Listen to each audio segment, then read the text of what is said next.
Assalamualaikum Assalamualaikum warahmatullahi warahmatullahi wabarakatuh. wabarakatuh. Selamat siang, saya ucapkan kepada Bapak Salman Al-Farisi, Eskom Mkom, selaku dosen pengampu mata kuliah pemrograman akuntansi. Pada siang kami untuk mempresentasikan hasil kerja kami yang berjudul Penerapan Sistem Tabungan Mahasiswa Menggunakan Framework Laravel. Sebelum itu, izinkan kami untuk memperkenalkan diri terlebih dahulu. Nama saya Dia Silva Septiani dengan NIM 6324024 dan rekan-rekan saya, silahkan. Nama saya Muhammad Syarif dengan NIM 632402402. Nama saya Elsa Solehat dengan NIM 632411192. Saya Jian Amalis Sabila dengan NIM 6324049. Saya Yola Mali Haryanti dengan NIM 632400064. Oke, selanjutnya bab 1, yaitu latar belakang. Perkembangan teknologi informasi mendorong pengguna dalam pengelolaan keuangan agar lebih efektif dan akurat, namun pencatatan tabungan mahasiswa masih dilakukan secara manual, sehingga berisiko terjadi kesalahan dan sulit dipantau. Oleh karena itu, diperlukan sistem informasi tabungan mahasiswa berbasis web untuk memudahkan pencatatan, pengelolaan, pemantauan tabungan secara terkomputerisasi. Itu maksud program. Maksud dari program ini adalah untuk menyediakan sistem informasi tabungan mahasiswa berbasis web yang memudahkan pencatatan dan pengelolaan tabungan secara terkomputerisasi sehingga lebih efektif dan efisien. Tujuan program: A. Sebagai media pencatat tabungan mahasiswa. B. Memudahkan pemantauan saldo tabungan. C. Menyediakan riwayat transaksi secara cepat dan akurat. D. Mengurangi kesalahan pencatatan tabungan. Baik, yang selanjutnya di sini ada ruang lingkup dan batasan penelitian. Ruang lingkup dan batasan ditetapkan untuk membatasi pembahasan agar tetap terarah dan juga sesuai dengan tujuan. Adapun ruang lingkup dan batasan yang dibahas meliputi: yang pertama, ada sistem yang dibangun hanya membahas pengelolaan tabungan mahasiswa.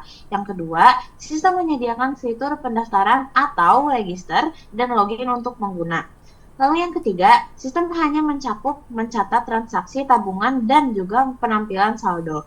Lalu yang keempat, ada sistem yang membahas fitur penarikan tabungan. Dan yang kelima adalah sistem dikembangkan berbasis web menggunakan framework Laravel dan database MySQL. Untuk bab 2 ada sistem informasi. Sistem informasi merupakan sekumpulan komponen yang digunakan untuk mengelola dan menyajikan data guna mendukung pengambilan keputusan. Sistem informasi berbasis web memudahkan pengelolaan data secara terintegrasi dan real-time, sehingga informasi dapat diakses dengan cepat dan akurat, serta mengurangi kesalahan pencatatan. Lalu ada sistem informasi akuntansi. Sistem informasi akuntansi adalah sistem yang mengolah data dan transaksi keuangan untuk menghasilkan informasi akuntansi yang akurat. SIA atau Sistem Informasi Akuntansi berbasis web membantu proses pencatatan dan laporan keuangan menjadi lebih cepat, sistematis, dan mengurangi kesalahan pencatatan, khususnya dalam pengelolaan tabungan di lingkungan pendidikan. Di sini ada sistem informasi tabungan berbasis web. Sistem informasi tabungan berbasis web merupakan aplikasi yang digunakan untuk mencatat dan mengelola data tabungan secara digital melalui web.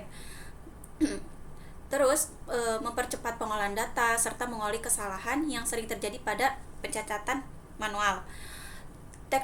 Yang kedua ada teknologi web dan framework Laravel. Teknologi web memungkinkan aplikasi diakses melalui browser tanpa instalasi tambahan. Ini juga digunakan karena mampu membantu pengembangan sistem yang terstruktur, aman, dan mudah dikelola dengan menerapkan konsep MVC. Yang ketiga ada konsep basis data. Basis data merupakan tempat penyimpanan data yang terorganisir untuk mendukung pengelolaan dan pengambilan informasi secara akurat dan efisien.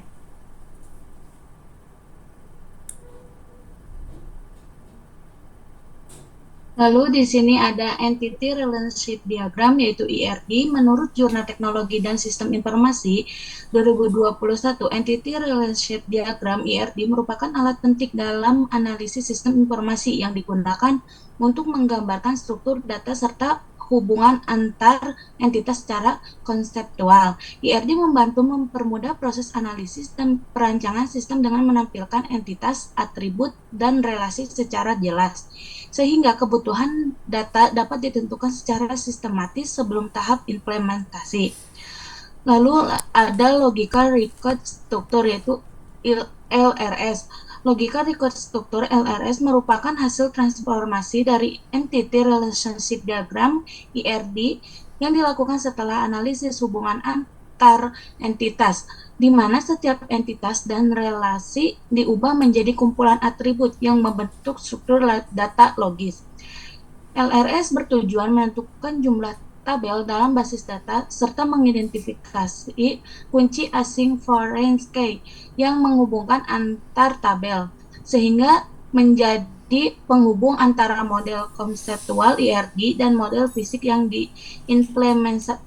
diimplementasikan dalam sistem basis data.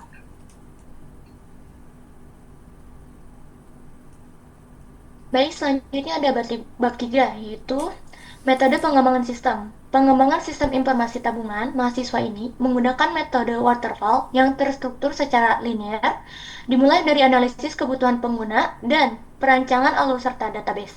Tahapan dilanjutkan dengan implementasi menggunakan Laravel, pengujian fungsionalitas sistem, dan diakhiri dengan pemeliharaan untuk memastikan sistem tetap berjalan optimal dan bebas dari kesalahan. Lalu itu ada perancangan sistem layanan. Ada analisis kebutuhan pengguna sistem, yaitu sebagai berikut. Yang pertama itu ada komponen, kedua lingkungan luar, ketiga jalinan, keempat masukan, kelima proses, keenam keluaran, 7 sasaran dan tujuan.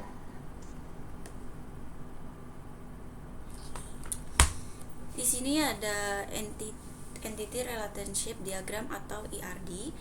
Di sini kita ada 4 entitas, yaitu yang pertama ada admin, tabungan, laporan, dan mahasiswa. Nah, di sini admin memiliki primary key yaitu username, tabungan primary key-nya yaitu nomor rekening, laporan primary key-nya ID laporan, mahasiswa primary key itu nama mahasiswa. Di sini admin bisa satu admin mencatat banyak tabungan dan satu tabungan dicatat satu laporan. Nah, di sini mahasiswa memiliki satu tabungan.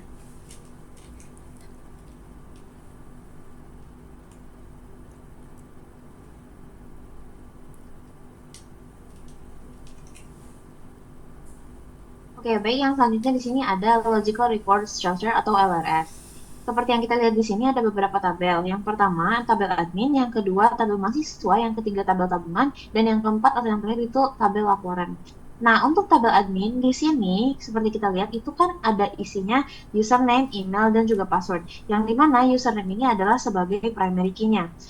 Lalu untuk tabel mahasiswa di sini ada nama mahasiswa, nim mahasiswa, dan jurusan. Yang dimana di tabel mahasiswa ini nama mahasiswa dia ini berupa primary key-nya. Lalu untuk tabungan di sini ada nomor rekening, nama mahasiswa, jumlah, dan jenis. Nah, di sini kalau di tabungan ini teman-teman nomor rekening ini adalah dia sebagai primary key-nya, sementara nama mahasiswa ini dia tuh adalah foreign key-nya. Nah, lalu kalau di laporan di sini ID laporan ada ID laporan, nama mahasiswa, jumlah, dan juga jenis. Yang dimana ID laporan ini dia adalah primary key, nama mahasiswa adalah foreign key dan juga jenisnya itu yaitu foreign key. Nah, kalau di sini dia itu sama seperti yang tadi yang di ERD yaitu admin ini dia itu bisa mencatat banyak tabungan. Lalu mahasiswa itu bisa membuat satu tabungan dan juga tabungan ini bisa menjadi satu laporan. Jadi kalau dari admin one to many, mahasiswa one to one, dan tabungan ke laporan itu adalah one to one. Nah, di sini ada hasil kerja kami dengan tampilan outputnya. Yang pertama ada halaman awal, itu tampilan Laravel, lalu kita login. Ini tampilan loginnya. Kita masukkan email dan passwordnya, lalu klik login. Ini tampilan beranda atau dashboardnya. Lalu ini tampilan data pengguna, ada username, nama, email, roles, status, dan aksi.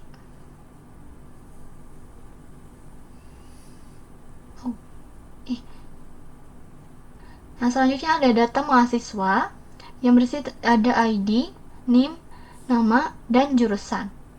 Untuk menambah data mahasiswa, tinggal klik tambah mahasiswa. Selanjutnya ada data tabungan mahasiswa yang berisi nomor, tanggal, nama mahasiswa, jenis, jumlah, dan aksi. Dan terakhir ada laporan tabungan mahasiswa. Bisa kita memilih periodenya, lalu tanggal awalnya misalkan tanggal 1 Januari, tanggal akhirnya tanggal 31 Januari. Lalu tinggal cetak laporannya. Oke. Lalu yang terakhir ada kesimpulan.